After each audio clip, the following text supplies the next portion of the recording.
जय श्री केदार, हर हर महादेव। मैं प्रमोद रावत आप सभी का स्वागत करता हूं एक और नई वीडियो में, एक नए शानदार ब्लॉग के साथ।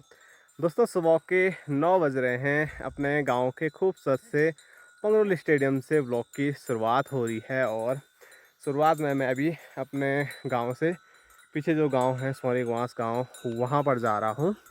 और यहाँ दिखाऊँ मैं तो मेरे साथ वो हमारा भांजा है, और साथ साथ में इधर दिखाऊं तो इधर गणेश महाराज बैलों को चराने के लिए सुबह सुबह यहाँ पहुँचा हुआ है।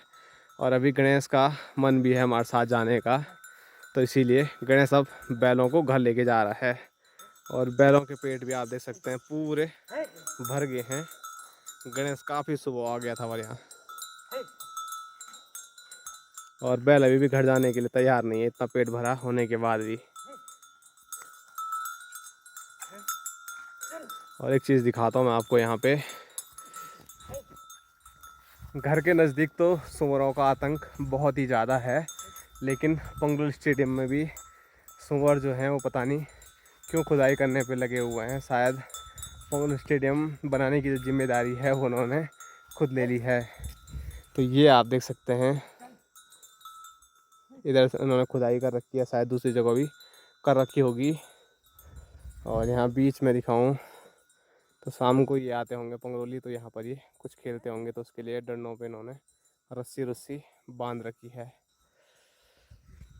तो पंगरोली स्टेडियम में आके अलग ही खुशी मिलती है, अलग ही आनंद की अनुभूति होती है। लेकिन पंगरोली स्टेडियम जिस चीज़ के लिए जाना जाता था हमारा, वो चीज़ अब यहाँ पर बहुत कम देखने को मिल रही है। और हरियाली तो चारों साइड आप देख ही सकते हैं कितनी ज़्यादा है। और जो हमारी क्रिकेट की पिच है उसके तो बहुत बुरे हाल हो गए हैं।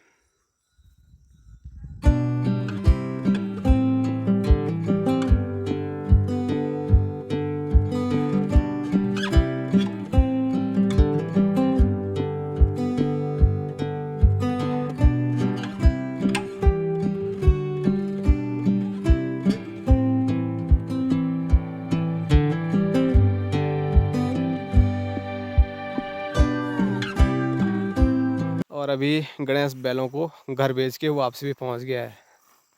तो अभी चलते हैं। और जाने से पहले ये देखो, प्यारे प्यारे घिंगार हो रखे हैं, पक्के बिल्कुल तैयार। थोड़ा बहुत इनको खाते हुए चलेंगे।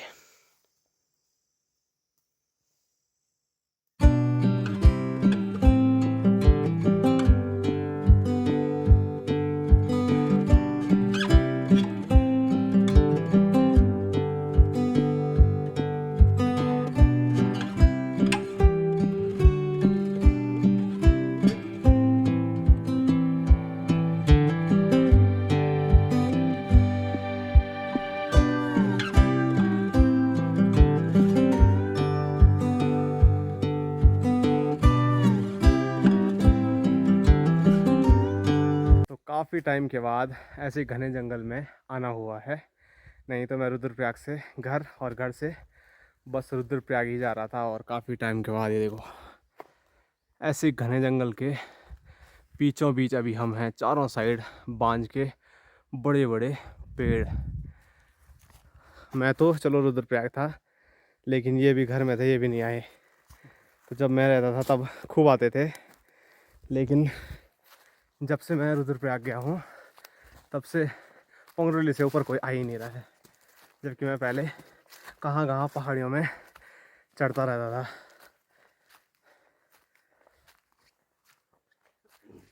और आजकल तो फिर भी उतनी कुछ दिक्कत नहीं है घने जंगल में जाने में, लेकिन सर्दियों में यहाँ रहता है भालू का डर। जहाँ भी बांझ के जंगल होंगे वहाँ भालू रहता ही रहता है सर्दियों में। पता नहीं गर्मियों में कहाँ चले जाता है। बोलते हैं 6 महीने बल वो आराम करता है वडियारों पे, गुफाओं में। अब ये कितनी बात सच है ये मैं तो नहीं बोल पाऊँगा, लेकिन कुछ भाई लोग मिले थे मुझे जो फॉरेस्ट में रहते हैं, वो बोल रहे थे कि वो 6 महीने आता है और 6 महीने खा पी के चले जाता है।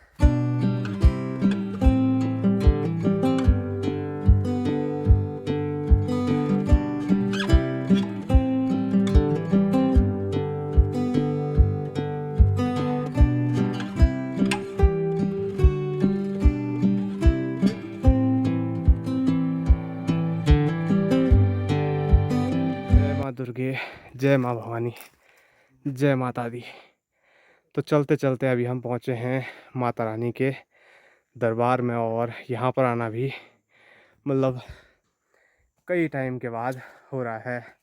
और मैंने कई बार आपको बताया है कि जो यहाँ पर माता रानी का मंदिर है वो 2 क्षेत्रों को डिवाइड करता है, इसीलिए यहाँ का नाम देवी धार है। हमारा वाला क्षेत्र तो आप लोगों को पता है। अभी हम दूसरे क्षेत्र में जा रहे हैं, सौरीगांव वाले क्षेत्र में। तो चलो 5 मिनट यहाँ पर बैठते हैं। अभी घने जंगल से तो ज़रूर आए, लेकिन चढ़ाई चढ़ते चढ़ते इन दोनों की हालत ख़राब हो गई।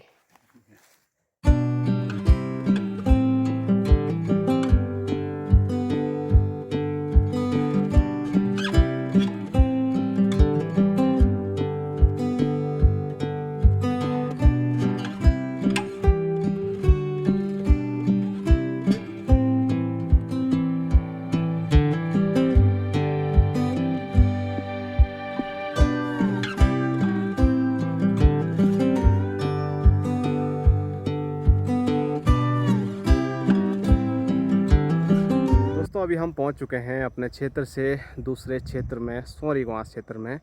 और जहां पर अभी हम खड़े हैं तो यहां से बिल्कुल जो पहाड़ियां हैं वो बड़ी खूबसूरत दिख रही है, और जो गांव है वो भी बहुत खूबसूरत हैं। अभी हम खुद एक बहुत ख़तरनाक पहाड़ी पे खड़े हैं, और यहाँ से दिखाऊं तो इतनी ख़तरनाक नीचे खाई है, और फिर यहाँ नीचे कुछ खेत हैं, और सामने ये नीचे सौरीगांव, नीचे ये सौरीगांव, बाकी छोटे मोटे और बहुत सारे गांव हैं जिनके नाम मुझे प्रॉपर पता नहीं है। ये आप देख सकते हैं इधर से इधर इस पूरी धार में भी बहुत सारे घर देखो लाइन पे कैसे बने हुए हैं। और जो हमारा पुराना मार्केट था वो था घिमतोली मार्केट, जहां अब जाना बहुत कम होता है। वो ऊपर जहाँ टावर लगे हुए हैं, और वही वाला रूट रुद्रप्रयाग से लेके जाता है कार्तिक स्वामी के दरबार में। और चारों साइड आजकल हरियाली बड़ी गज़ब है, और सब इसी हरियाली और इसी खूबसूरती का हम आनंद ले रहे हैं। और इस रोड पे हमको आज बस भी देखने को मिलती है। आमतौर पर यहाँ गांव की सड़कों पे बस आपको बहुत कम दिखेगी। और ये वाला रूट जोड़ेगा चोपता। रुद्रप्रयाग में 2 चोपता हैं। एक चोपता तो मतलब आप लोग सभी जानते होंगे, जहाँ पर सबसे ऊपर ऊंचाई पर स्थित भोलेनाथ का मंदिर है, तृतीय केदार तुंगनाथ भगवान का मंदिर चोपता तुंगनाथ। और बाकी दूसरा जो चोपता है वो हमारे ही नज़दीक में है। यहाँ पर भी तुंगनाथ भगवान का मंदिर है, फलासी गांव में, चोपता से थोड़ी दूरी पर। तो वहाँ पर मैं पहले जा चुका हूँ, फिर कभी बुलावा आएगा तो फिर आप लोगों को भी वहाँ पर लेके जाएंगे। फ़िलहाल आज हमको यहीं आना था घूमने के लिए ऐसे। तो ऐसे नज़ारे दिख रहे हैं। थोड़ा आगे और चलते हैं और फिर वापसी चलने की सोचेंगे।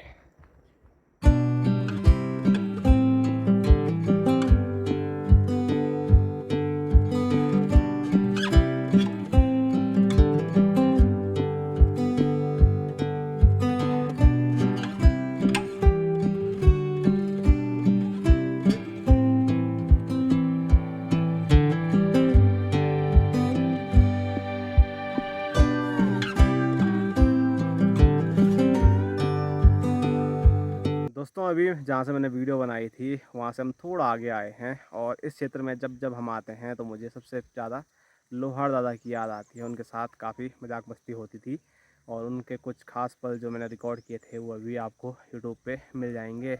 लेकिन आज वो हमारे बीच में नहीं हैं, और उनका जो गाँव है, उनका जो घर है वो सामने वहाँ है, जहाँ के लिए हम बोलते हैं मथऊ। हम आए तो उस रास्ते थे, लेकिन हम अभी जाने वाले हैं ऊपर इस रास्ते से। एक नए रास्ते के खोज में हम हैं। और यहाँ मैं आपको दिखाऊं तो ये वाला गांव वहाँ से नहीं दिख रहा था, तो ये है ग्वांस गांव, जो कि एक बड़ी पहाड़ी के बिल्कुल जड़ों में बसा हुआ गांव है। आजकल तो ये पहाड़ी काफ़ी हरी नज़र आ रही है, लेकिन कुछ टाइम पहले जब हम यहाँ पहुँचे थे तो ये बिल्कुल सूखी पहाड़ी, जैसे हमारे पहाड़ों में बहुत कम देखने को मिलती है ऐसी सूखी पहाड़ियाँ, वैसी पहाड़ी दिखती है कुछ टाइम के बाद। इतना सूखा मतलब कहीं मैंने देखा ही नहीं अपने क्षेत्र में, इतनी सूखी पहाड़ियाँ जितनी इस क्षेत्र में है। और यहाँ मैंने आपको एक चीज़ दिखाई थी, जो ये पेड़ पौधे आपको नज़र आ रहे हैं, तो ये इनकी हाइट इतनी ज़्यादा छोटी है ज़मीन से मुश्किल से 3 फीट इनकी हाइट होगी बस। जैसे ऊपर ऊपर है वहाँ तो बड़े पेड़ हैं, लेकिन जैसे जैसे ये पूरे क्षेत्र में, ये सामने देखो, मुश्किल से किसी की 3 फीट हाइट होगी। तो चलो कुछ टाइम यहाँ पर बैठते हैं और उसके बाद नए रास्ते की तरफ से घर जाएंगे।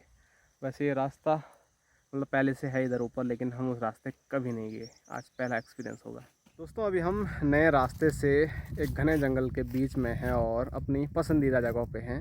यहाँ का नाम है 3 कुएँ। अब तो 3 नहीं बची हुई है, चीड़ को हम कुएँ बोलते हैं। और यहाँ पर पहले 3 चीड़ के बड़े बड़े पेड़ थे, एक यहाँ पर, एक सामने और एक बीच में था। वो टूट के वहाँ पर बस उसका जो नीचे वाला हिस्सा है वही दिख रहा है, बाकी पंगरोली से ये साफ नज़र आती थी।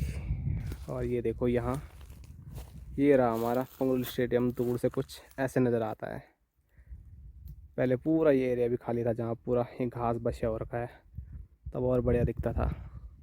और जब मैं पिछली बार तक गांव में ही था तो उस टाइम पे मैं लगभग हर साल काफ़लों के लिए जंगल जंगल भटकता था। इस बार तो मैं कहीं गया नहीं, और मैं इस साल था नहीं इनके साथ, तो ये बता रहे थे कि इस साल ये इस साइड आए ही नहीं।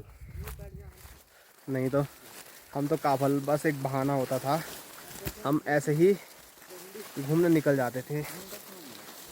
हाँ, ये देखो कितना खतरनाक रास्ता भी नहीं है इधर, तो ऐसे ही भटकते रहते थे हम। लेकिन जब से मैं रुद्रप्रयाग गया हूँ, बड़ा मिस करता हूँ ये चीज़ें।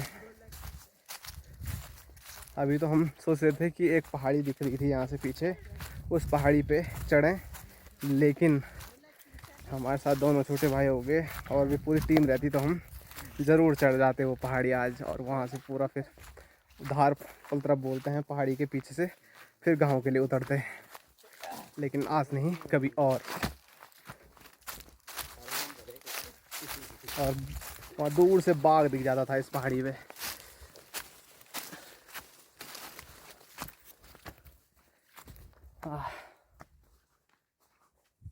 हम गए थे उस रास्ते, यहाँ से वो रास्ता गया उस पहाड़ी पे, वहाँ से घूम के हम इधर पीछे आए, और यहाँ से अभी हम इस रास्ते जा रहे हैं।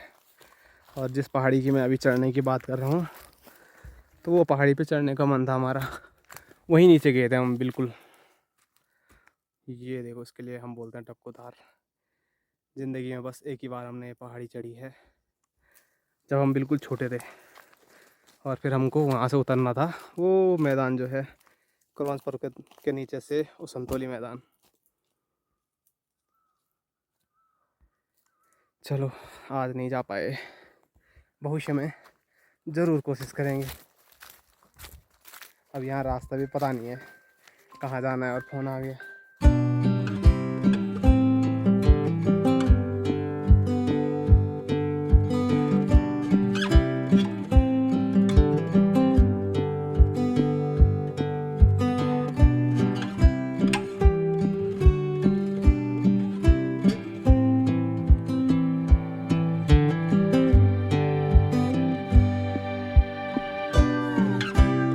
घूम घाम के अभी हम वापसी पहुंच चुके हैं अपने गांव पर, और अभी हम हैं अपने गांव की टंकी पे। और हमारे घर में हर घर पानी तो नहीं है, लेकिन एक टंकी ऐसी है जहां से हर कोई पाइप लगाता है अपने घरों को पानी पहुंचाने के लिए। तो यहाँ देखो पाइप लगे हुए हैं, और अभी भी यहाँ पर एक पाइप लगा हुआ है।